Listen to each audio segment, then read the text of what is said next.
is the theme is worship. Come, let us worship together.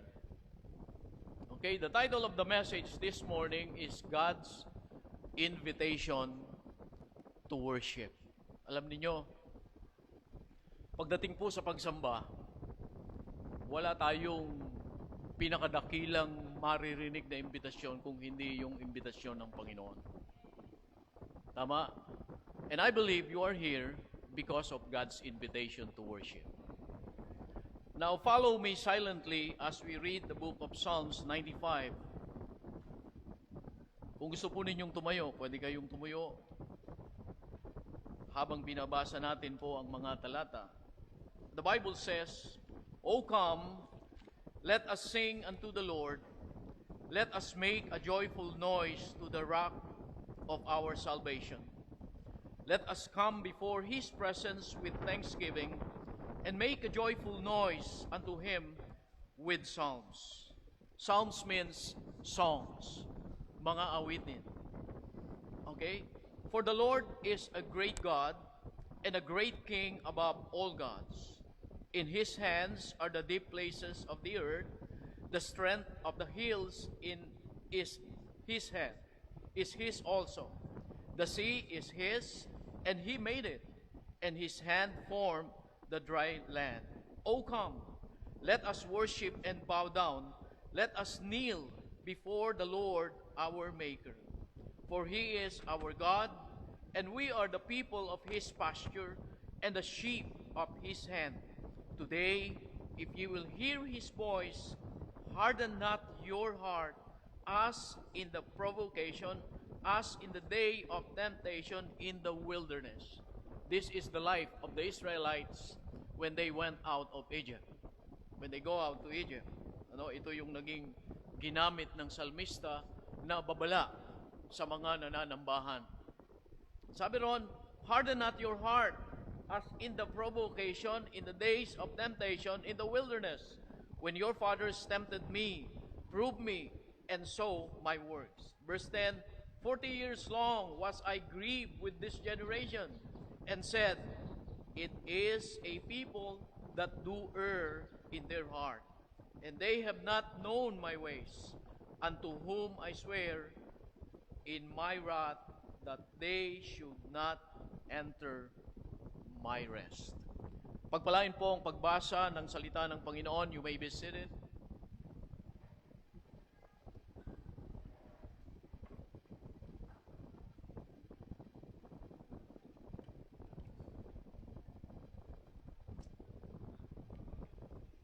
As I have said, ang titulo po ng ating pag-aaral po ngayong umaga ay ang imbitasyon ng Panginoon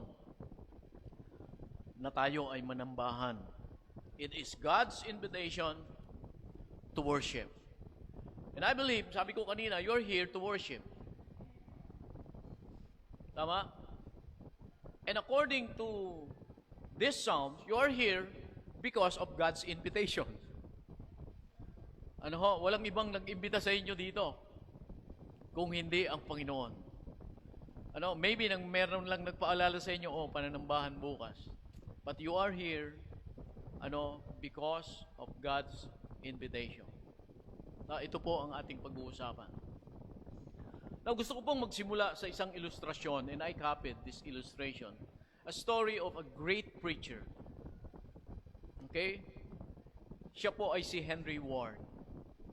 Siya po ay isang dakilang mangangaral na kinikilala during their time.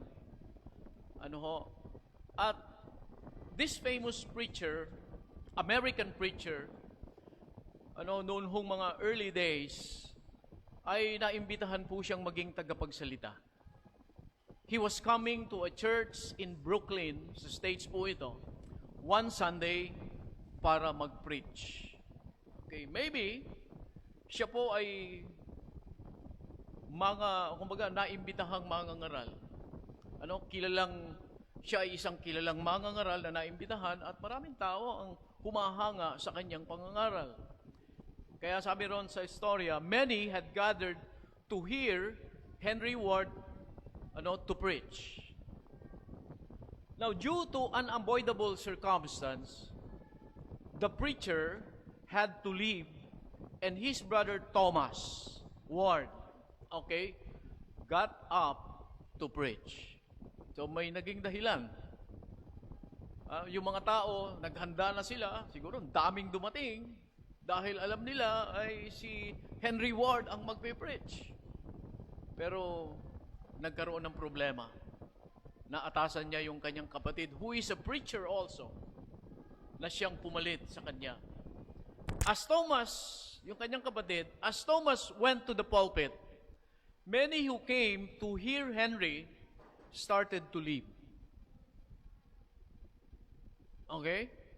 Yung ina-expect nilang preacher, wala. Kaya yung mga tao, nawalan sila ng gana. Ano ho? At yung iba, nakalulungkot, umalis sila. Okay? Now, when Thomas reached the pulpit, he announces. Ang sabi niya, all who came this morning to worship Henry Ward, you are now excused. You may leave. Those who came to worship God may certainly remain. What is worship to you? Ano ba ang pagsamba sa iyo? Yan po ang aking tanong. Nakakalungkot po ito, hindi ba? Ganito ang nangyayari sa mga maraming mga mananampalataya. Nawawala na sila doon sa tamang pagsamba. Kuminsan, nakafocus sa tao. Kuminsan, nakafocus sa lugar. Ay, ayokong sumamba dyan, mainit. Hindi ba? Kaya yung mga hinahanap ng mga tao ngayon, yung aircon.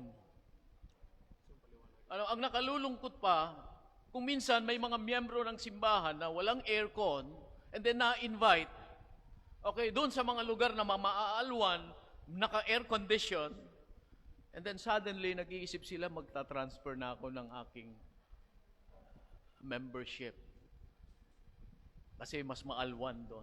Nakafocus sa sarili pagdating sa pagsamba. And this it happens. Kaya nga, we have to remind ourselves, ano ba ang pagsamba sa iyo? Ito ang aking tanong. Ano ang pagsamba sa iyo? Ano ang sumasagi sa isip mo when you hear the word worship? Ano ang nabubuo sa puso mo pag napapakinggan mo yung pagsamba? Okay? Isa pang tanong ko, paano mo sinasamba ang Panginoon? Every Sunday, nandito ka. Nagpupunta ka dito. Tanungin mo ang sarili mo, paano mo siya sinasamba? Okay? Paano mo siya sinasamba? This morning, we will spend again another 1 or 2 hours. We will stay here. At ang sabi natin, it is for worship. But the question now is, paano mo siya paglilingkuran? Yang 2 oras na yan. Tama ba? And I hope, kung talagang pagsamba ang ating layunin dito, are you with me? Walang tutulog-tulog. You're not here to sleep. You are here to worship. I'm sorry. But this must be our attitude when we worship. Amen. When you hear the pulpit, meaning, may nakita ako natutulog. Are you with me? Siguro naman, hindi masama yun. Kasi sayang eh. Sayang itong aralin natin. Now, this Psalm 95 will help us understand what is worship. Okay, dalawang bagay po ang ating titignan ngayon. And since hindi naman kayo uuwi, yung second part ay mamayang hapon. Hindi ba? Pastor's Decree number 25. Wala nang uuwi. Tama ba? Kaya 1 o'clock na. Okay? Ngayon, kung gusto ninyong uuwi pa, so tatapusin na natin ito hanggang 3:00. Tama? Idudugtong ko na para wala nang uuwi, and then after this, uwi na tayo. Hindi ba? So, mas maganda na yun, hindi ba? Dito na tayo lahat. We will have fellowship here as brethren and part of the life of the church. Diba? Ang sabi nung Acts, and they continued steadfastly, in what? Ano tawag yan? In fellowship, in prayer. Hindi ba? So, yung pag-aaral. So, kompleto. Amen. Sana walang masama ang loob sa akin dito. Baka pagkatapos dito, hindi nyo na ako kikibon, pastor naman. Hindi po. Hindi ko tinatalian ang inyong kalayaan. Inilalagay lang natin ito sa tama. Kasi pagsamba ngayong araw na to, hindi ba? Okay. At isa pa, hindi lang po yung bahagi ng umagang pagtitipon natin, kung hindi the second part is fellowship. Okay, magkaroon tayo dito ng pag-uusap-usap, time na magkumustahan tayo, anong nangyayari, okay? And let us deepen our relationship as brethren and as a body of Christ. Amen? Tuloy tayo.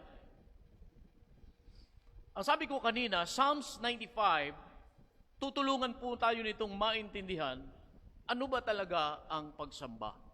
Ang sabi ni John Stott, and I copied also, sabi niya, worship is the highest and noblest activity of which man, by the grace of God, is capable. Now remember this. Without the grace of God, you cannot worship. Na kaya lang tayo nakakasamba, mga kapatid, dahil sa biyaya ng Diyos. You are here because of God's grace. Not because of you. It is because of God's grace. Grasya yan ng Panginoon na inimpress sa puso natin na tayo ay magkaroon ng nasa na sambahin natin siya. Sino man naglalagay ng nasa sa atin? Ang Diyos. Hindi ba? At ang sabi rito, it is the highest and noblest activity sa buhay natin. Ito yung pinakamataas na aktibidad, pinakabanal na aktibidad na meron tayo bilang mga mananampalataya, yung bigyan tayo ng grasya ng Panginoon na tayo ay makasamba. Kaya nga, kung nandito ka ngayong umaga, okay? Nandiyan ka, baka wala ka. You know what I'm saying? Physically, you're here, baka, emotionally, mentally, wala ka dito. Kaya nga, kung nandiyan ka ngayong umaga, huwag mo sayangin yung grasya ng Diyos na ibinigay sa iyo. Another definition of worship, at ito po ay nagamit ko na before, si William Temple. And again, I want to use it. Ang sabi niya, worship is the submission of all our nature to God. When we say all our nature to God, it is our mind, it is our spirit, it is our emotion, body, everything in us. Our whole being. Ang sabi ron, worship is the submission of all our nature to God. It is the quickening of the conscience by His holiness. Yung pagsamba, ito raw yung bukas na konsyensya dahil sa kabanalan ng Panginoon. And we have to aware of this, that our God is holy. Amen? Nang sinasamba nating Diyos ay banal, ito dapat ang magdala sa atin sa pagsamba. At ang sabi niya pa, it is the quickening of the conscience by His holiness, the nourishment of the mind with His truth. When we say nourishment, yung baga, nakukontento ang ating isip sa kanyang mga katotohanan. You are here because of God's truth. You are here because of His Word. This is the truth. You are here because of Jesus Christ, which is the truth. Tama ba? The quickening of the conscience, the submission of our nature, the nourishment of our mind because of His truth, the purifying of imagination by His beauty. Nung pagiging sakdal ng ating kaisipan, ano ba ang iniisip mo? Ano ang iniimahin mo? Yung kagandahan ng Panginoon. Tama? Kapag tayo ay sumasamba, ang naalala natin, ang naiisip natin, na yung Diyos natin ay sobrang dakila.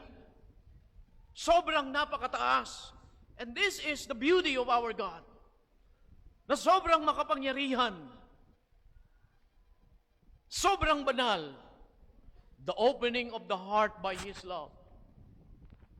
Sabi niya, worship is the opening of the heart by His love. Are you loved? Were you loved? Ikaw ay minahal ng Diyos. And because of that love, you got saved. By faith in the Lord Jesus Christ. Because of the love of God to us. For God so loved the world that He gave Jesus Christ His Son, that whosoever believe in Him will not go to hell, but will have eternal life. Were you loved? Meaning you are saved. And so we must open our heart because we are loved by God. Buksan natin ang ating puso. Sa pagsamba natin sa Panginoon, wag nating hayaang sarado ito. Are you with me? Kung sinasabi nating minahal tayo ng Panginoon, and so, we must express our love to Him by what? By worshiping Him. Another thing, ang sabi niya ba, the surrender of our will to His purpose. And this is worship. Yung pagsusuko ng ating kalooban sa Kanyang mga layunin. Amen? Yung kalooban ng Diyos, yun ang maging layunin natin. Sa pagdedesisyon natin, kaya natin na maging layunin natin, yung kalooban ng Panginoon. Yung mayamang layunin ng Diyos sa atin. All this gathered up in adoration, ang sabi ni William Temple. Ang lahat-lahat ng ito ay nagkakaisa dapat pagdating sa pagsamba. Now, notice Psalm 95 begins with God's invitation. Yan pong mga talata na yan. Mapapansin ninyo, ang sabi nung talata, "O come." Di ba? Diyan nagsimula. Di ba? Anong sabi? "O come, halik kayo." So, it begins with God's invitation to worship. And God is calling us to worship. Tama ba? Pag sinabing come, tinatawag tayo ng Panginoon. Are you with me? Kaya nga dapat pag Sunday, naririnig natin yung panawagan ng Diyos. A very special calling that every believer should hear is God's invitation to come. Let us worship. Tama? ang Diyos ay nananabik na ang kanyang mga tao o yung mga mananampalataya ay dumalo, lumapit sa kanyang presensya. Come, let us come into His presence. Alam nyo, buong isang linggo, presensya ng tao ang kasama natin. Tama? Physically, yan ang palagi, mga kasama sa trabaho, kaklase. Okay? Oo, nandiyan yung presence ng Panginoon, pero kadalasan nakafocus tayo yung mga tao sa paligid natin. Tama ba? Kaya nga, nagbigay ang Panginoon ng imbitasyon sa bawat isa sa atin.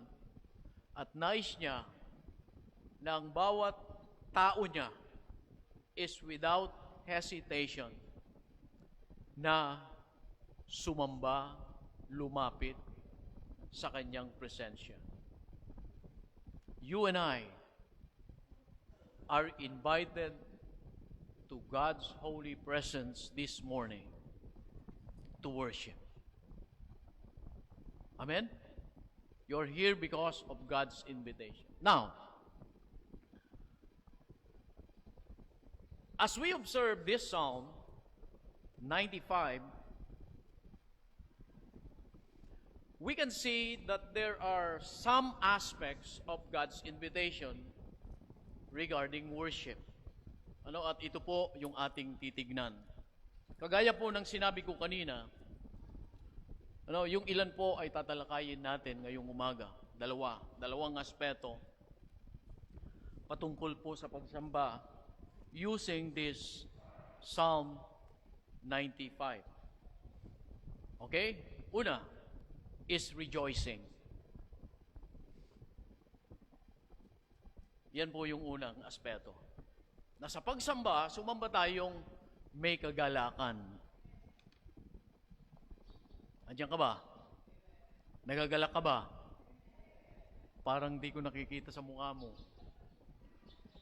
Parang yung iba sa inyo, yung tingin ko, parang natutulog pa. Kayo na nasa live streaming, nakikita ko rin kayo dyan.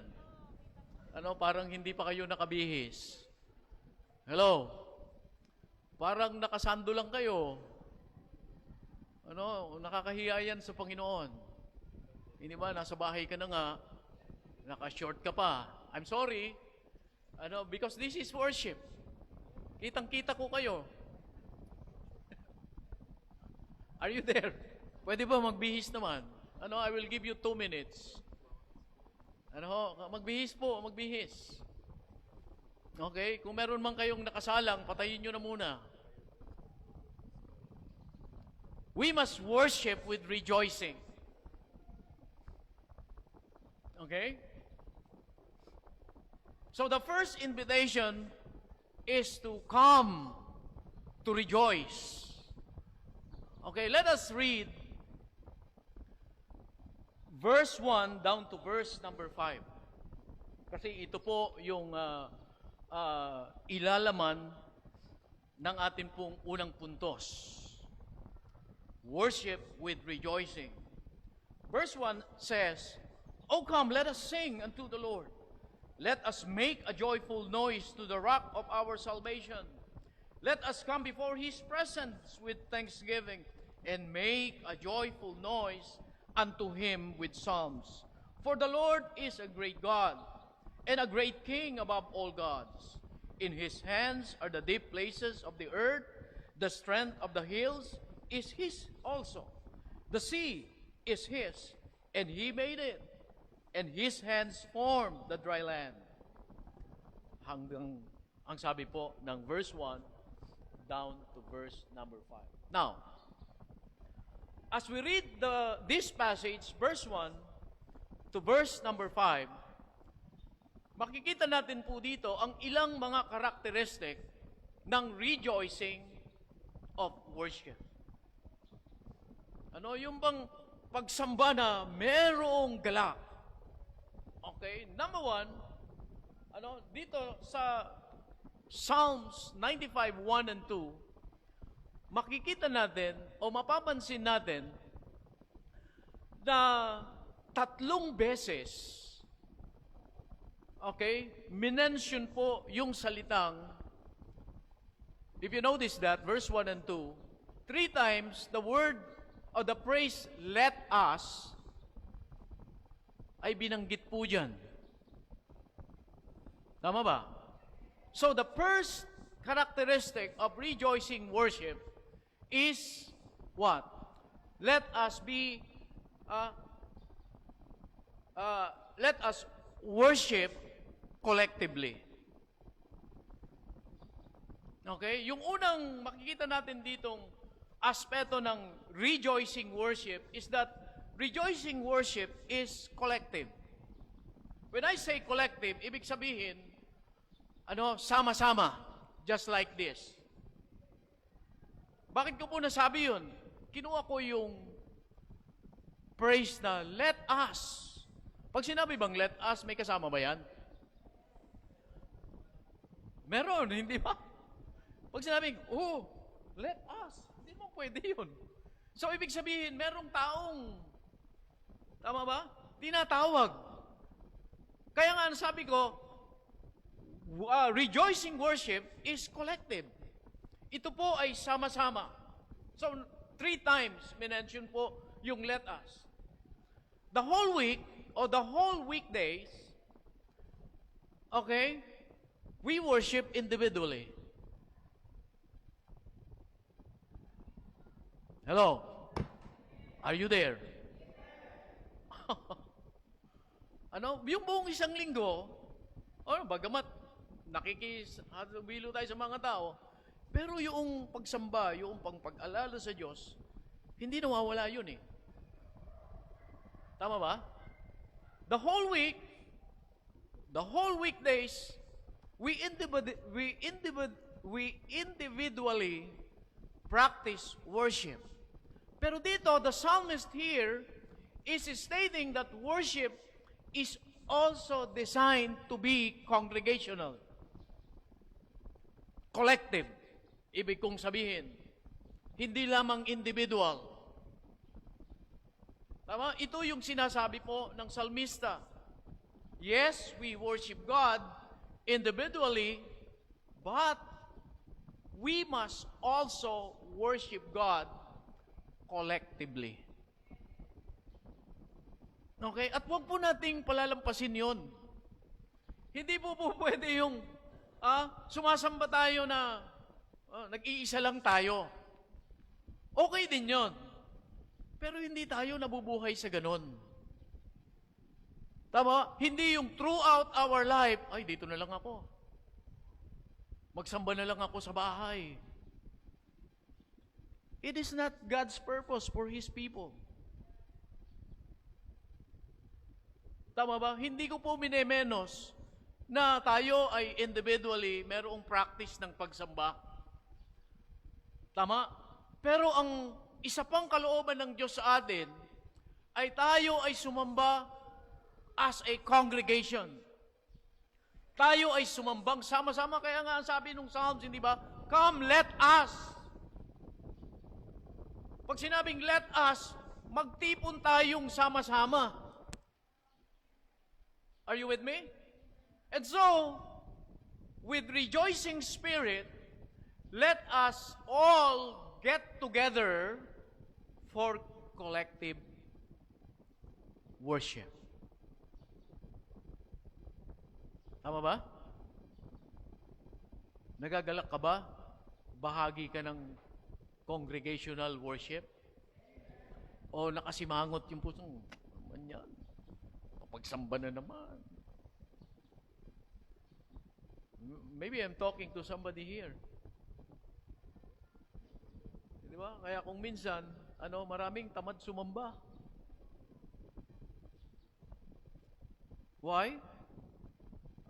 Kasi naniniwala sila na sapat na yung kahit naman ako nasa bahay, nasamba naman ako. Okay, hindi natin sinasabing mali yun. Pero kung palagi tayong nasa bahay, sumasamba, mali yun. Nakukuha ba? Kasi, merong collective worship na dapat tayong gampanan. Do you remember Hebrews chapter 10:25? Tama ba? Anong sabi ron? Not forsaking the assembling of yourselves alone.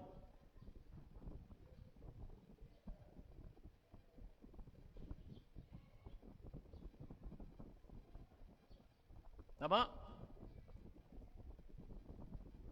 Not forsaking the assembling of yourselves alone. Mali, hindi ba?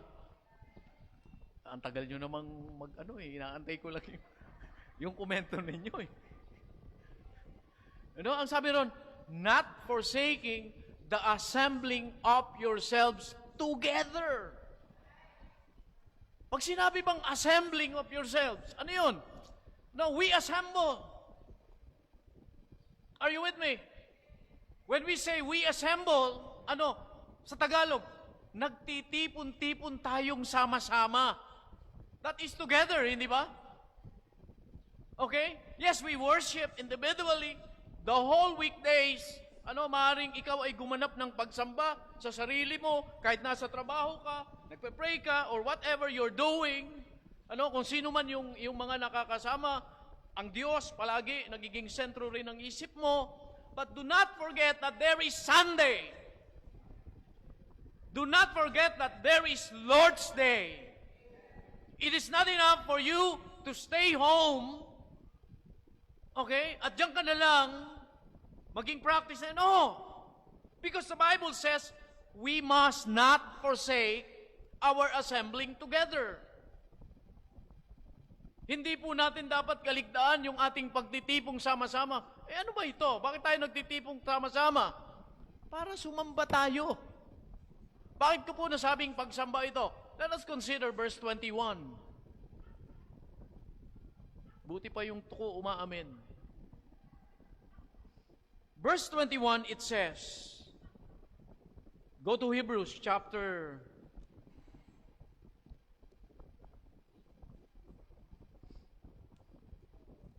10. Ang sabi no, not forsaking the assembling of ourselves together as a manner of some is, but exhorting one another. Ano sabi ron? When we gather together as a church, we exhort one another. Tama ba? When we say exhort, nagpapalakasan tayo sa isa't isa. Nakukuha ba? Pagka nakikita ka ng kapatid mo, nandiyan ka, napapalakas.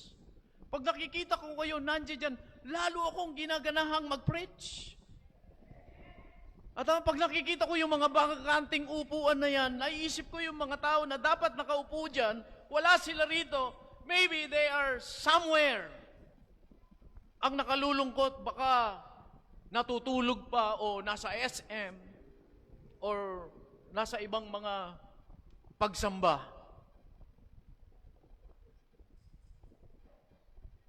Are you with me? Kung wala ka sa pagsamba sa church, nasa ibang pagsamba ka. Nakukuha? Pag ikaw ay nasa mall, nandoon yung pagsamba mo. Kung ikaw ay natutulog pa, oras na ng pagsamba, yung iyong hinihigaan ang sinasamba mo. Amen. Not forsaking the assembling of ourselves together. Now, let us consider verse 21. Ang sabi dito sa mga talata, and having an high priest over the house of God. Who is this? Sino to? Jesus Christ. At yamang tayo ay merong dakilang saserdote sa sangbahayan ng Diyos. Sambahayan ng Diyos, what is this? This is the gathering of His people. Tama? At ang dakilang saserdote sa gathering ng kanyang mga tao, walang iba kung hindi si Jesus Christ. Kaya ang sabi rito, and having a high priest over the household of God, merong utos. Anong utos? Let us draw near with a true heart. Halina, ang sabi, tayo ay lumapit na meron totoong puso. This is worship. Am I right? Tayo ay lumapit na merong totoong puso in full assurance of faith. Na merong katiyakan ng pananampalataya. Are you with me? Ano pa ang sabi niya? In full assurance of faith, having our hearts sprinkled, nilinis tayo from an evil conscience, and our bodies washed with pure water. Ano sabi ron? Yamang tayo ay nalinis na. Nalinis ka na ba ng dugo ni Kristo? So, what is our role as people of God? Let us draw near with a true heart. Amen? Yung verse 23, again, ano sabi ron? Having a high priest over the household of God, verse 23 says, let us hold fast our profession, the profession of our faith without wavering. Ano sabi ron? Panghawakan nating mabuti ang kapahayagan ng ating pananampalataya na walang, kumbaga, wavering, walang pag-aalinlangan. Paano mo ba hinahayag yung pananampalataya? Yamang ikaw ay merong dakilang saserdote sa ating pagtitipon, walang iba kundi ang ating Panginoong Jesucristo. How do you express?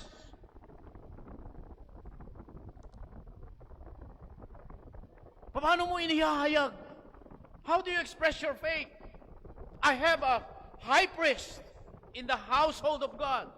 How do you express that? Another let us in verse 24. Ang sabi ron, let us consider one another to provoke unto love and to good works.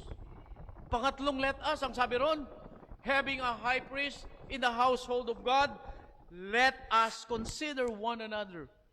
Wag lang sarili mo ang iniisip mo. Tama ba? Kung hindi, i-considera mo yung mga kapatid. Tama? Kaya, anong sabi ron? How can you express that? Verse 25. How can you express your faith through your high priest? That is verse 25. How will you consider your brethren? That is verse 25. Tama ba? How will you draw near with a true heart? How can you express that in worship? That is verse 25. Not forsaking the assembling of yourselves together as the manner of some is. Di ba? Paano mo ma-express na mahal mo ang Diyos? Huwag mong kaligtaan yung pagtitipon. Nandiyan ka ba? Paano mo ma-express yung pananampalataya mo na walang pag-aalinlangan? Pahalagaan mo ang pagsamba. Sinasabi mo may pananampalataya ka sa Panginoon. Ako ay isang mananampalataya ni Kristo. And yet, you're not coming to church to worship. There's something wrong. Are you with me? Not forsaking. Huwag mong babaliwalain. Ang sabi rito, di ba forsake, baliwala? Pero ang sabi rito, huwag mong baliwalain. Nandiyan ka ba? Maaring pag-araw ng pananambahan, which is Sunday, merong importante kang lakad. Pero alalahanin mo na may mas importante pa doon sa importanteng sinasabi mo. Kaya huwag mong baliwalain. Not forsaking the assembling of yourselves together. So worship, rejoicing worship is collective. Tama? Come, let us. Pangalawa, rejoicing worship is not just collective, but it is participative. Participative. Ibig sabihin, oo, nandiyan ka, pero nakikibahagi ka ba? Hello? Hindi lang sapat na nandiyan ka, kung hindi, mag-participate ka. Are you with me? When we come collectively to worship, and when we gather together to worship, we are to participate also in worship. Amen? We may worship God, silently, quietly. We may sing, siguro minsan, tahimik tayong umaawit with a true heart, but God also is longing, for us to be what? Exuberant. When I say exuberant, ibig sabihin, nananabik din ang Diyos na yung bang magbigay tayo ng isang masigla o masayang-masayang pagsamba sa Kanya. Amen? Magbigay tayo ng masayang pagsamba. So, what I mean is, we're not just to show up, but we must participate. Dapat maramdaman ng Panginoon na nandiyan ka nga. Tama ba? Now, again, pag tinignan po natin itong ating text, the psalmist tells us how can we participate. Okay, ano sabi niya dyan? Tignan natin yung talata. Let us observe verse 1 and 2. Come, ang sabi dyan, let us sing unto the Lord. Hindi ba participative yan? Anong sabi ron? Halina, tayo ay umawit sa Panginoon. Yung ibang salin, ang sabi ron, let us sing for joy to the Lord. Tayo ay umawit ng buong kagalakan sa Panginoon. At ang sabi ng susunod na talata, let us make a joyful noise. Okay? Sa ibang salin, ang sabi ron, let us make a loud shout sa Panginoon to the rock of our salvation. When we say a joyful noise, dyan sa ating King James Version, naririnig mo ba yan? Tell me. Naririnig, hindi ba? Joy, pwede bang, pwede bang noise tapos hindi mo marinig? Anong sini-impress dito? Pagsasamba tayo, let us be participative. Let us participate. Okay, hindi lang parang tayong tuod yan, na hindi man lang tayo mapakinggan ng amen. Tama? Ang sabi nga ni Pastor Vic, alam nyo, pag ako nangangaral, hindi ako nakakarinig ng amen. Humahaba yung mensahe. Amen? Ayun. Matatapos na tayo. Kasi maraming nananambahan, parang tuod. Yung pala, nakadilat lang, tulog na pala.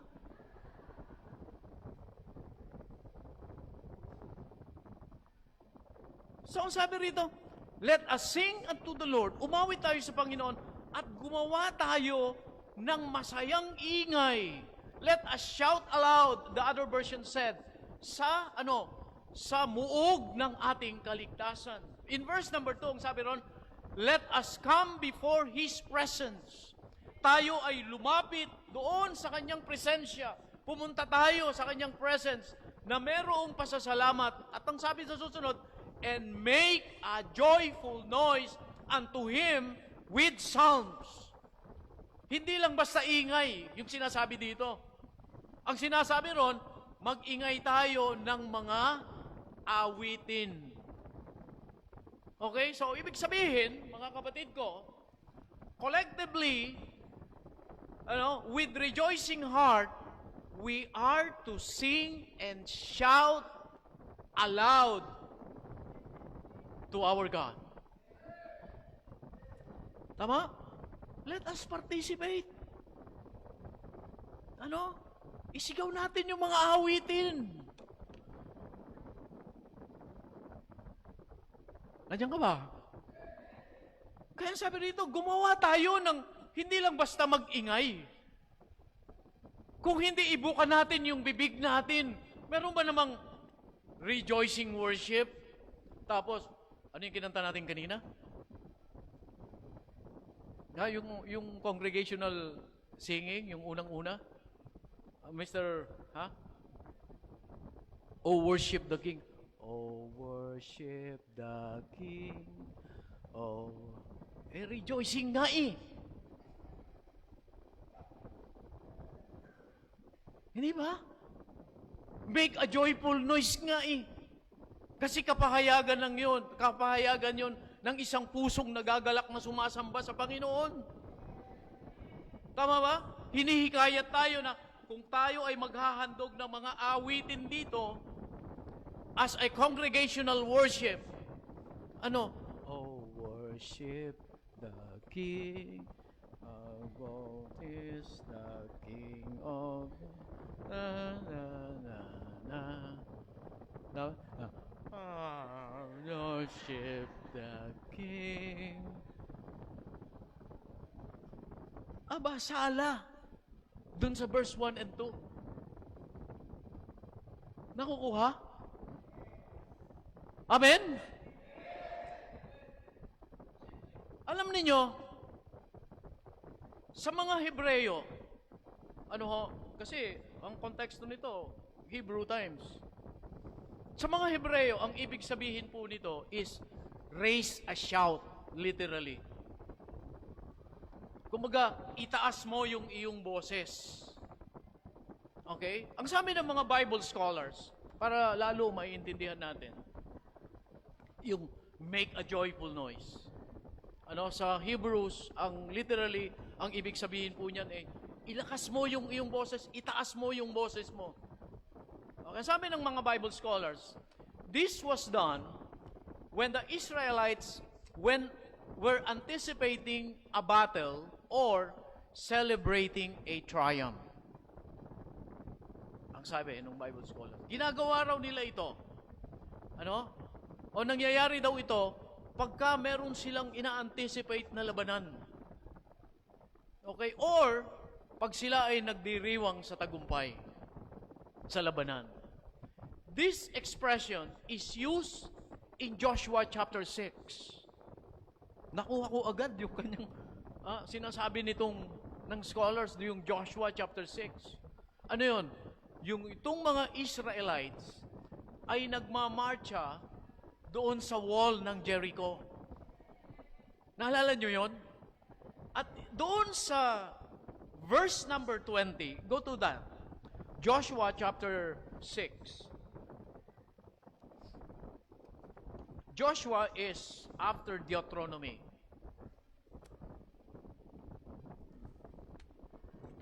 In verse 20, it said, kasi ito po yung cross-reference eh. Tingnan natin. Ang sabi rito, and so, okay, yung pag-ikot nitong mga Israelites doon sa wall of Jericho. Nung marinig nila yung trumpeta, yung mga army, nagsigaw sila ng malakas. Okay, ang sabi rito, so the people shouted, okay, when the priest blew with the trumpet. Sabi ron, and it came to pass when the people heard the sound of the trumpet, and the people shouted with a great shout, that the wall fell down flat, so that the people went up into the city, every man straight before him, and they took the city. Anong sabi rito? Nung marinig nitong mga soldiers na umiikot-ikot doon sa wall of Jericho, yung trompeta na hinipan ng priest, that is the sign na kinakailangan ng itaas yung kanilang boses. Hindi ko alam kung ano yung isinigaw nila rito. Siguro, sinigaw nila rito, Panalo na! We don't know. Di ba, maring, yay! We can now enter the city. Kasi pangako yun ng Diyos eh. Na sila ay, yung Jericho ay ipapasakop sa kanila. So, yay! Maring ganon. Hindi natin alam. Makakapasok na tayo doon sa pangako ng Panginoon. This is what? A shout of rejoicing. Tama ba? Kaya nga pag pupunta tayo sa simbahan, as God's people, gathering of the saints, okay, dapat yung ating puso ay masigla at yan ang magdadala sa atin ng ingay ng pagsamba. Maghahantog ka ng awit, iparinig mo. Hindi sa katabi mo kung hindi iparinig mo sa Panginoon. Bakit? Siya yung nagsabi. Let us make a joyful noise unto the Lord. Doon sa 1 Samuel chapter 4, verse number 5. Ito naman yung tagpo na yung pong Ark of the Covenant of the Lord ay pumasok o dinala doon sa loob ng kanilang kampamento. At yung Ark of the Covenant, which is the symbol of God's presence, ay pumasok doon sa kanilang kampo. Okay? Lahat yung mga Israelites ay gumawa ng maingay na boses as an acknowledgement na yung presence ng Panginoon. And what is this? This is worship. Tama ba? So, brethren, this is a reminder that when we come to gather together, okay, that when we come to worship collectively, mag-participate ka naman. Hello? Parang walang impact, Ayan. Mag-participate naman tayo. Baguhin naman natin yung style natin na, para bang, ay, nako, tagal naman. Di ba?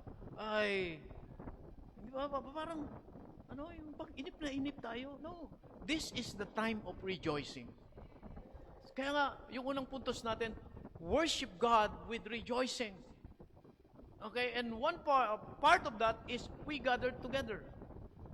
A sign of rejoicing in worship is that you are here. A sign of rejoicing in worship ay hindi ka lamang nandito. You are participating sa kung ano yung ginagawa natin. We are making a joyful noise unto God. Tama? Kaya kung umaawit tayo, gawin natin itong masaya. Awitin natin ito ng buong puso. Tama? Pero, siyempre, kailangan nating bandayan yung mga extremes. Di ba? Kung minsan kasi, meron yung pagsamba na, di ba, may mga bombing spirit. Ang ingay nila eh. Yung bang iniuuntog nila yung kanilang mga sarili sa pader. Na-experience, nakakita na ba kayo ng ganyan? May pagsamba nila, ganon. Di ba? Merong speaking in tongues, shalala, shalala, shalala. Shalala, da. Ang gulo ng pagsamba. Hindi po natin practice yun. Doon lang po yun sa panahon nila. Kasi, ang sabi ng Bible, pag nagsalita ka, dapat naiintindihan. Pag may speaking in tongues dito, sino nakakaintindi sa'yo? Yung speaking in tongues during their time, yun ay nagpapalakas. Tama? Paano mo mapapalakas yung kapatid mo kung nanggugulo ka? Tama ba? Kaya sabi ko rito, bantayan natin yung mga extremes. Oo, sinasabi ng Panginoon, tayo ay magbigay o gumawa ng ingay as a sign of our rejoicing heart, but watch out. Baka lumalabas na tayo doon sa nais ng Panginoon. Okay? So, we must worship God collectively. Okay? We must worship God energetic. Okay? With a cheerful heart, i-express natin na nagagalak tayo sa Panginoon. Gising ka pa? Amen. Buti naman. So, una, collectively. A sign that you are rejoicing is you want to worship collectively. And you want to worship participative. Gusto mong maging bahagi. Okay? Pangatlo, rejoicing worship is God-centered. Go to verse number 1 and verse number 2. Ang sabi doon, O come, let us sing. Read the next phrase. Ang tagal. Read the next phrase. Ha? Unto the Lord. Ano? Kanino raw tayo aawit? Let us sing unto the Lord. Tama? Rejoicing worship is God-centered. Are you with me? Ang sabi rito, O come, let us sing unto the Lord. Ang sabi doon sa susunod, let us make a joyful noise. Kanino? To the rock of our salvation. It is God-centered. We are making a joyful noise, not sa katabi mo. Tama? Kung hindi doon sa muog ng ating kaligtasan, it is Jesus Christ. Are you with me? Anong sabi ron? Umawit tayo. Saan? Sa Panginoon natin. Okay? Verse 2, let us come before His presence with thanksgiving and make a joyful noise unto Him with psalms. Tama? You may underline your Bible. Worship is God-centered. Dapat ang pagsamba nakasentro sa Panginoon lamang. Tama ba? Sorry. So, ibig sabihin, we are to sing for joy to the Lord. We are to shout aloud to the rock of our salvation.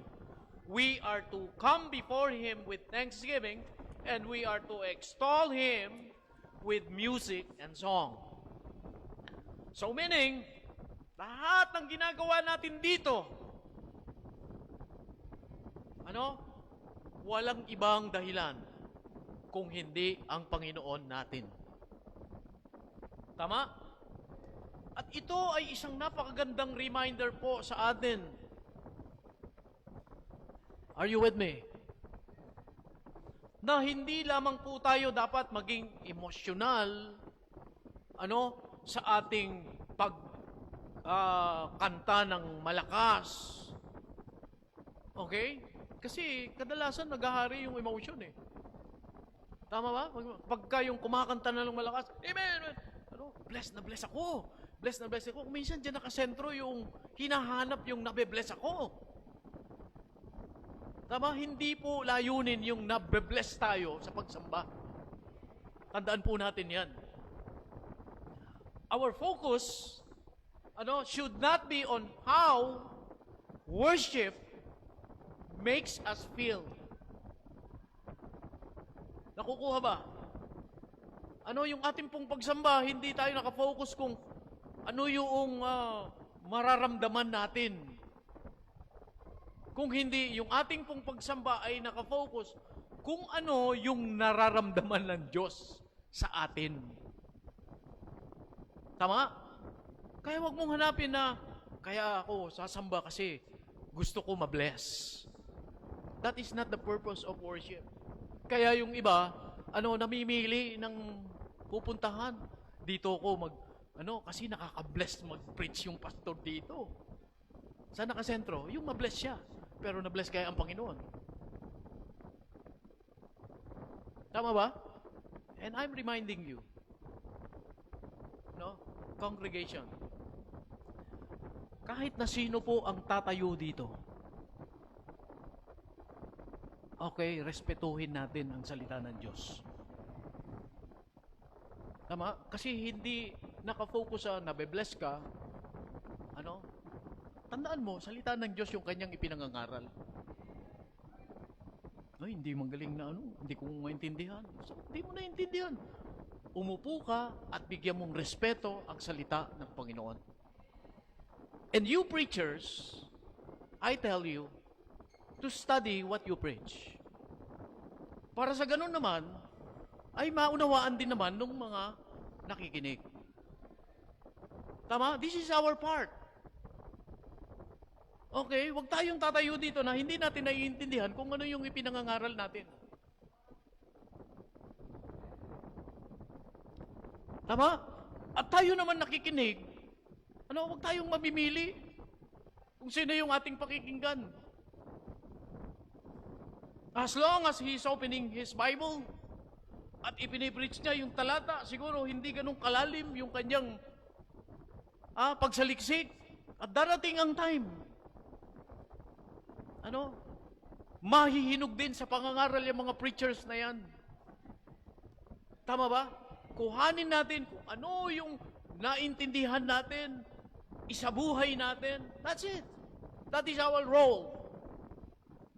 Hindi po tungkulin natin yung maghanap tayo at mamili tayo ng mga preachers na magagaling. Tama? When you sit there to worship and you listen to God's Word, always put in your mind that it is God's Word. Amen? Paano nangusap ang Panginoon sa iyo?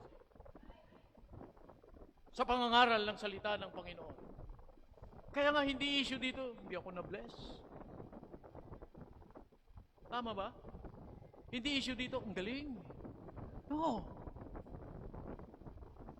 It must be God-centered. Na kaya ka pupunta, uupo dyan, makikinig, aawit, ginagawa nating lahat yan.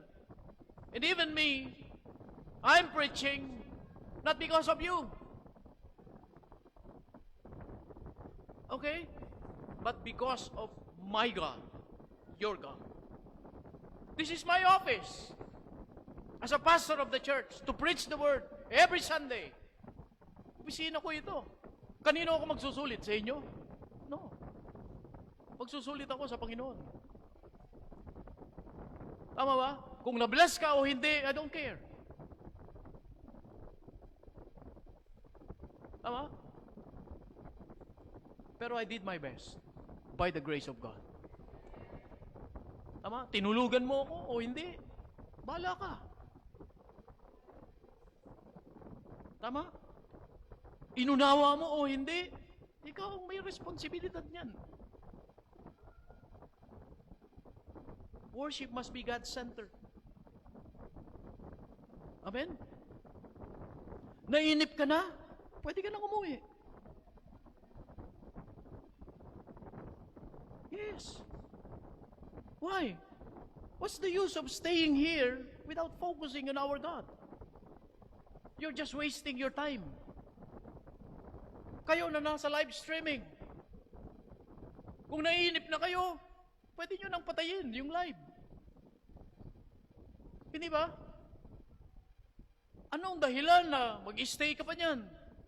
Kung hindi mo naman uunawain yung mensahe ng Panginoon. It's useless. Kung hindi tayo nakafocus sa Diyos natin, sayang yung oras. Tama? It must be God-centered. Dapat nakasentro tayo palagi sa Panginoon. Kaya doon, sabi ron, let us come into His presence. Yung presensya ng Diyos ang mahalaga. Hindi yung presensya ng bawat isa sa atin. Though, maganda na nandito tayo, but the very important thing in worship, okay, and the special and the highest presence in worship is none other than yung presensya ng Panginoon ang pinakamahalaga. Tama? Okay? Ang opisina ko, mag-preach. Ang opisina ninyo, makinig. Umawit. ang opisina nating lahat. Tama? At iisa ang ating hinahandugan, Diyos. Kayo na nasa live streaming, your office is to hear God's Word. Yan ang inyong tungkulin. Okay? Please, let God be the center of your worship. Worship must be God-centered. And even in music,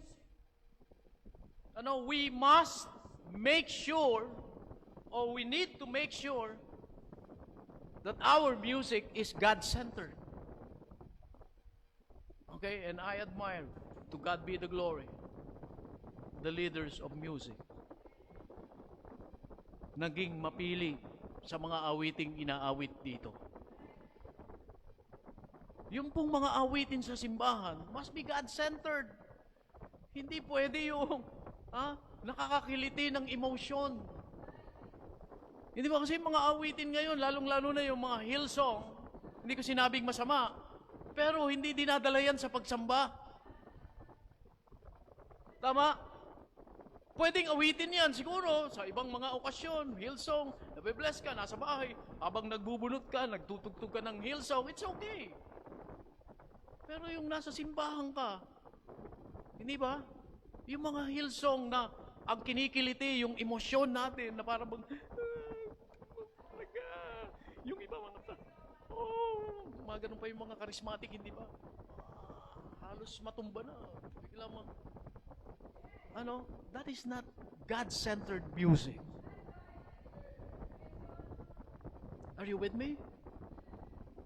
And I really praise ang Panginoon dun sa mga awitin na binabayolin nitong mga musician natin. Na itatanghal ang Diyos sa atin pong mga pag-aawit. It is not man-centered, but it is God-centered. Ito yung kinakailangan nating sing, shout. Tama? Kasi inihayag mo rito yung kadakilaan ng Panginoon. Sa videoke nga, kung makasigaw yung iba. Hindi ba? Halos mabasag na yung speaker. Wow! Wow! Pagdating sa simbahan, di ba? Nababalitaan ko yung maraming mga mananampalataya ang hihilig sa videoke. Tapos ang mga inaawit di ba? Wow! Wow! Pagdating sa simbahan, let us sing unto the Lord a new song. Di ba?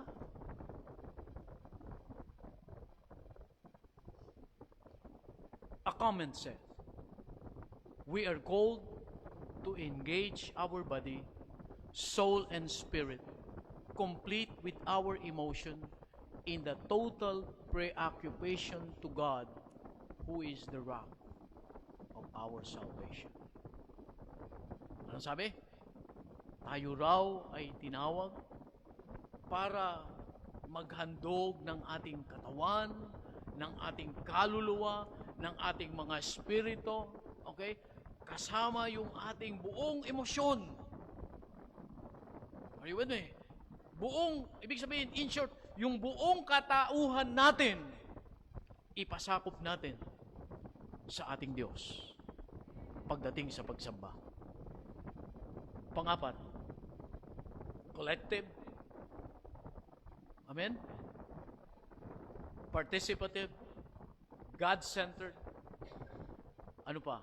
Rejoicing worship is founded or grounded on the truth that God is sovereign. Dapat ang masayang pagsamba, hindi lamang sama-sama, hindi lang tayo ay nagre-rejoice, tayo ay masayang-masaya, hindi lamang ito ay sentro ang Panginoon, kung hindi nakapundasyon ito, na ang Diyos ay soberano sa lahat. Tama ba? In Psalms chapter 3, chapter 95, I'm sorry. Go back to our text. We will get that in verse 3 down to verse number 5. God is sovereign.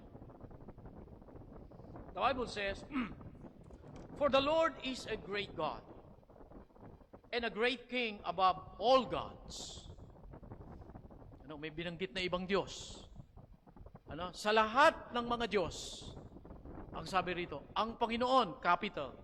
Yung mga Diyos, small gods, small g. Have you noticed that? He is a great King above all gods. Ang sabi rito, meaning God is sovereign. Are you with me? In verse number 4, in His hand are the deep places of the earth. Nasa Kanyang kontrol ang buong kalaliman. Anong sabi ron? The deep places of the earth. The strength of the hills is His also. Okay? Yung kataasan ng mga kabundukan na yan, na nagpapahayag na hindi yan matitinag, nasa control din ng Panginoon. Again, go to verse number 5. The sea is His.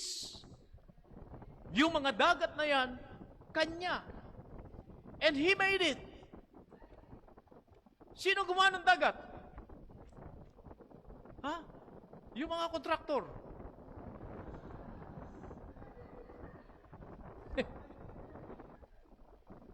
Ayun. Tawa nang ginising ko lang kayo kasi dami na natutulog eh. Sino ang gumawa ng dagat? Ang Panginoon. Ang sabi rito. Tama? Verse number 5. He made it. And His hand formed the dry land. At yung mga lupain na yan, natuyo, gawa yan ng Diyos. Tama ba? So meaning, our God is great.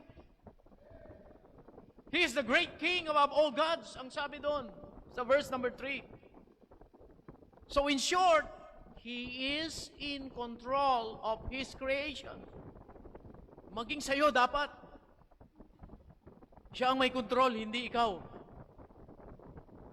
Tama?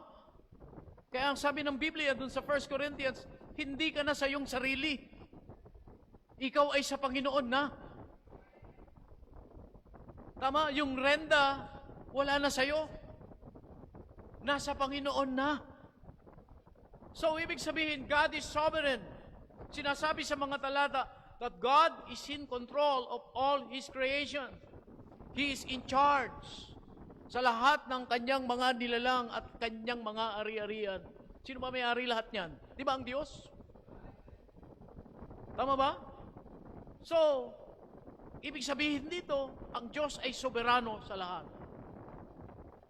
Tama? Nasa Kanyang pangangalaga ang lahat. Kaya nga pag umulan, huwag tayong magreklamo. Gusto ng Diyos yun eh. Pag bumagyo, huwag tayong magreklamo. Naku, babagyo bukas. Ano, ang tungkulin natin mag-pray. Tama? Lilindol, hindi natin alam. Tama? Lumindol sa ibang lugar. Naku, sana huwag dito. Okay, huwag tayong matakot. Ang tungkulin lang natin manalangin. Tama? Kasi siya yung may kontrol eh. Naku ha? Naku, baka hindi na sumikat yung buwan. May eclipse. Sabi nila, dami natatakot. Diyos ang may kontrol eh. Alam mo ba yon? Tama ba? Kaya ang sabi natin, ang masaya o isang pagsambang mayroong kagalakan ay nakapundasyon sa katotohanan na ang Diyos ay soberano sa lahat. Pagka alam mo na ang Diyos ang soberano sa lahat, lahat ng Kanyang mga nilalang na yan, siya ang may kontrol at ginagawa niya yan para sa'yo, para sa akin. Sumisikat ang araw, sinasabi sa iyo ng Diyos, dahil sa iyo, dahil sa akin, personally. Tama? Oo, sumisikat din sa iba. Pero nangungusap ang Panginoon sa pagsikat ng araw sa iyo personally. Are you with me? Nakakakain ka ng saging pagkatapos mong kumain. Dahil ang Diyos ang may control. Why? Niloob niya na magbunga yung puno ng saging. So every time na magiging bahagi tayo ng mga creation ng Panginoon, dapat maisip natin na ang Diyos soberano sa lahat. Dapat itong sambahin. Are you with me? Humihinga ka ba? May bayad ba yung paghinga mo? Sino ba ang may gawa niyan? Hindi ba ang Diyos? Humihinga ka, wala kang oras sa pagsamba. Humihinga ka, hindi ka makakapagbigay ng masiglang pagsamba. Diba? As simple as that. God is sovereign.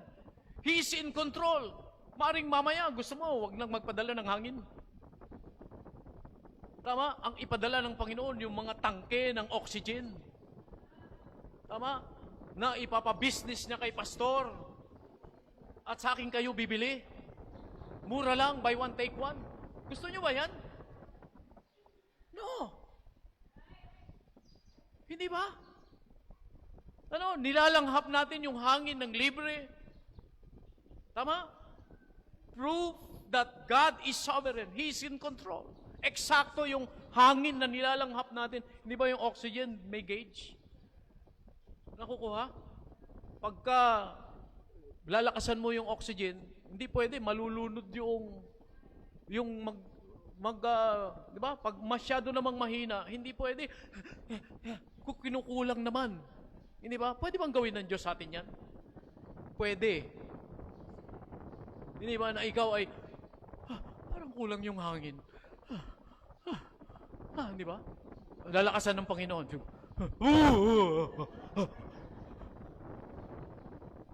Can you know? Nai-imagine mo ba yan?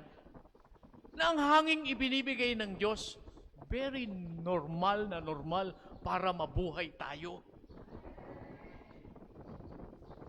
And we enjoy. Hindi ba? Tama? Inhaling and exhaling. Eksaktong-eksakto. Para mabuhay tayo. The proof that God is sovereign. Tama? Pagsikat ng araw, hindi ka napapasok. Okay? Yung mga mountaineers, they enjoy climbing the mountains. Tama ba? Kung ang lupa na ito, puro patag na lang, asan na yung mga mountaineer na yan? But He made it very beautiful. Tama? And all of that has a purpose. And may I say, all of that is for our good. Walang nilikha ang Panginoon na hindi para sa ikabubuti natin. Are you with me? Ano, para sa ating pakinabang po yan. Ipinapaalala sa atin, ang Diyos ay soberano na dapat nating bigyan ng isang makabuluhang pagsamba. It must be founded sa katotohanan na ang Diyos ay soberano. Okay? Kaya kung babaliwalain mo lahat yan, wala kang dahilan para sambahin ng Panginoon. Tama, kaya yung iba, kung minsan hindi nila ma-appreciate yung ginagawa ng Diyos, wala, parang pakaangkaang lang sa pansinan pagka sumasamba eh. Sasamba lang sila pagka yung ganado. No, hindi po ganun eh. Let us improve the form of how we worship the Lord. Bigyan natin ito ng halaga. Tama ba? Kasi ang Diyos palagi nagkikare sa atin eh. Tama ba? Kita nyo, yung mga halaman na yan, may panahon ng pagtaglanta. Isipin mo yan, damo na yan, kung walang lantayan at patuloy na tubo ng tubo, hindi yan humahapay. Aba, hindi mo na makikita yung kabilang bahay doon. Nakuha ba? Pataas ng pataas, pataas ng pataas, puro talahib na hanggang umabot na yan ng ulap. Anong beauty niyan? Wala. Tama? Eh bakit hanggang dyan lang sila? At pagka dumating sila sa kanilang sukat na itinalaga ng Panginoon, yan ay hahapay na. Disenyo yan ng Panginoon sa talahib. And that is the beauty of that. At pag na-appreciate mo yan, maaalala mo palagi na dapat mong sambahin ang Panginoon. Tama? Pag nakakahinga ka, normal, naaalala mo dapat mong sambahin ng Diyos. Nang masigla, nang nararamdaman. Tama? Nang may kagalakan. Nawa, mga kapatid, nagbigay sa atin ng kasiglahan ang pagsamba. Amen? And this is the real message this morning. Dito tayo hinahamon na kapag sasamba tayo, huwag tayong parang mga patay. Tama? Sumasamba ng walang dahilan. Hindi mo alam bakit ka sumasamba. No. Maliwanag ang lahat. At nararanasan natin ang lahat na mayroong Diyos na dapat sambahin, dapat parangalan. Kasama kayo, mga nasa live streaming. Isang hangin ang hinihinga natin. Saan mang bansa kayo naroroon, saang lugar kayo nandoon, normal ang hangin na ating hinihinga. Normal ang araw na sumisikat. Normal ang pangapuno na lumalago, nagbubunga. Pinapakinabangan natin, kinakain natin, yung mga hayop na nilalang ng Panginoon. We enjoy everything. Because that proves that God is very, very sovereign. Amen? Maski na yung mga hayop na pagala-gala dyan, may kanya-kanya silang disenyo. Tama? Isipin niyo yung mga aso na nandiyan dyan sa paligid. Kung yan ay hindi tumitigil ng paglaki, Sister Cheryl, ang lalaki na niyang mga aso na yan. Lalo ka nang mamumroblema sa pakain. Baka ikaw na ang kainin. Nakukuha. Pero hindi, hanggang doon lang talaga sila. Kasi yun ang gusto ng Diyos para sa kanila. And we have to be reminded, sa lahat ng nasa paligid natin, ang Diyos ay soberano sa lahat. Kaya hindi natin siya dapat pagdamutan ng masiglang pagsamba. Tama? Dapat palagi, pagdating ng pagsamba, energetic tayo. Pagdating sa pagsamba, nakahanda tayo. Hindi yung tanghali na, tulog pa tayo. Amen? Tama? Tapos pagdating ng unta ko, late na ako. Magmamadali tayo. Why? Kasi late ka nang gumising eh. Sasamba ka, samantalang nung ang trabaho mo, alas 8 ang time, alas 4, gising ka na. Hindi ba? Alas 5, nagsasaing ka na kasi magbabaong ka. Tama? Bakit sa church hindi natin magawa yan? Tama? Alam natin, may fellowship tayo after worship. Alas 4, magluto ka na. Huwag natin ikatwiran yung, hindi kami nakaluto. Pastor magluluto. Bakit nakakaluto ka? Bakit hindi natin gawin yan? Di ba, ako kanina, ngaga ako nagluto. Kagabi pa nga ako nagluluto eh. Yes. Niluluto ko na yan. Gabi pa lang, pinalambot ko na. Habang nag-aaral ako. Tapos, parang sunog na, takbo na naman ako sa kusina. Brother Tino, alam mo yan. Di ba? Tapos kaninang umaga, malambot na. Kaninang umaga, itutuloy ko na naman. Maaga ako nagising. 4:30, nagising na ako. I pray. Okay, ako'y nanalangin. Kasi pagsamba ngayon, ang unang-unang ipinanalangin ko, alam niyo kung sino? Kayo, mga kapatid. God knows it. I prayed for you this morning na tayong lahat bigyan ng nasa ng Panginoon. Na dalhin natin ang ating mga sarili sa pagsamba. Isa pa, ang ipinanalangin ko, ang kaaway na nagbabalak sa bawat isa sa atin, huwag hayaan ng Diyos na makagawa. And then after praying, I opened the stove. Shhh! Tuloy na, lutuin. I opened my tablet. Magre-review na naman ako. Multitasking. I do it. Okay? For my God. Tama? Gawin natin ito. Pwede ito eh. Kasi kung nagagawa natin yan sa trabaho, lalo tigit gawin natin sa Panginoon. Okay? So, why? Kasi, after this, meron tayong fellowship. So, nakaprograma ako sa ganun. For God's glory. That is my program. After that, fellowship, ang programa ko na naman, merong 1 p.m. worship. Kasi hindi pa tapos eh. Okay? And I'm very joyful sa mga oras na yan. Ako'y nagagalak na gampanan yung aking tungkulin sa Panginoon. Samahan po. Magsama-tama tayo sa ganyan. Tama ba? May masama ba ron? Wala. Kasi pagsamba nga eh. Naalala natin kung sino yung Diyos. Doon tayo nakasentro. Are you with me? So we prepare everything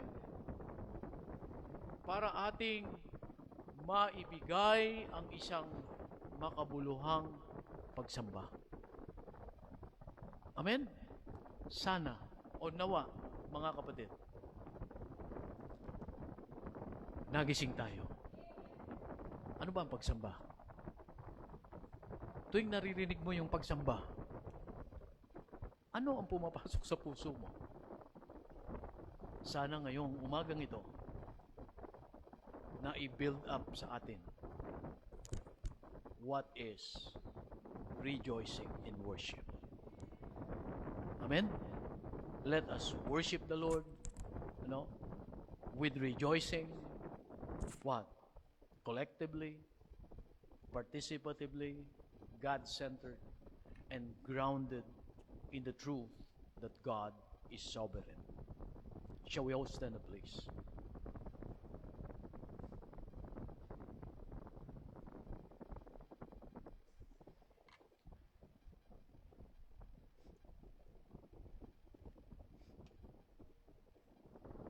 Manalangin tayo, mga kapatid.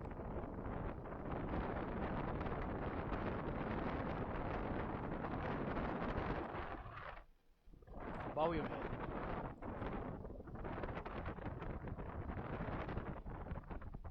Kung papaano nangusap sa iyo ang Panginoon, ang banal na Espiritu, habang nakikinig ka ng pangangaral ng kanyang mga salita, gamit ang mga talatang ating sinambit. Maybe, personally, nangusap sa iyo ang Diyos in some way. Kausapin mo siya. Paring habang nakikinig ka, kinausap ka ng Panginoon, at ang sabi sa iyo, baguhin mo yan. Ito ang tama. Do it now. Maring mga ilang araw ng pagsamba, every Sunday, hindi maramdaman ng Diyos yung presensya mo. Physically, maybe you're here, but spiritually, emotionally, you're not here. At maring nangusap ang Panginoon sa iyo, anak, palitan mo yan. Sambahin mo ko ng buong kagalakan. Umawit ka nang galing sa iyong puso at isigaw mo na ikaw ay tunay na nagagalak sa aking kadakilaan. I don't know paano nangusap sa iyo. At kung kinausap ka ng Diyos at merong ibinigay sa iyong pagdidesisyon, dito mo dalhin sa altar. Panginoon, I want to improve my worship habit. Come on. Step in front of the altar. Gusto kong i-improve, Panginoon, ang aking worship habit. Lord, please help me. Gusto kong ihanda, Panginoon, ang aking sarili sa pagsamba. Gusto kong magpahayag ng isang pagsamba na nahahayag ang galak sa aking puso, Panginoon. Help me with this. Lord, saksi kayo sa mga desisyong ito naming lahat, including me, maging yung mga kapatid na nasa live streaming. Maring meron silang desisyon na ginagawa at nais gawin, at lalo pang pag-inamin ang pamamaraan ng kanilang pagsamba. Lord, please, kausapin po ninyo sila. At sama-sama po kaming lahat, Panginoon, nandito kami sa inyong altar.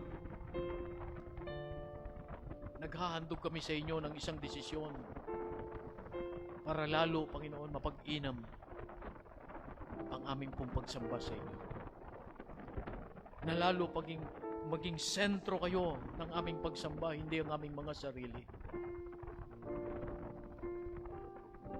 Pagpalain ninyo, Ama. Ama namin, Pakipo, nawa na bless kayo sa aming presence. Hindi kami ang na-bless, kung hindi kayo, Panginoon, ang na-bless sa aming pong pagsamba. Salamat sa mga makalangit na awitin na aming inawit. At aawitin pa, Panginoon, pagkatapos po ng altar call na ito. Hayaan ninyo na mai-practice namin na umawit kami sa inyo ng buong kagalakan. Na umawit kami sa inyo na hindi lamang namin ipinaririnig sa aming katabi, kung hindi awit na nagmumula sa aming puso na naririnig ninyo. Patawad, Lord, sa aming mga pagkukulang. Patawarin ninyo kami. Salamat po, Panginoon. Purihin kayo, parangalan kayo sa lahat ng gawain ito ng pagsamba. Please, Lord, bless us. Please, Lord, bind us in unity as we come to you in corporate worship. Again, O God, we ask and pray in the mighty name of our Lord Jesus Christ, and all God's people will say,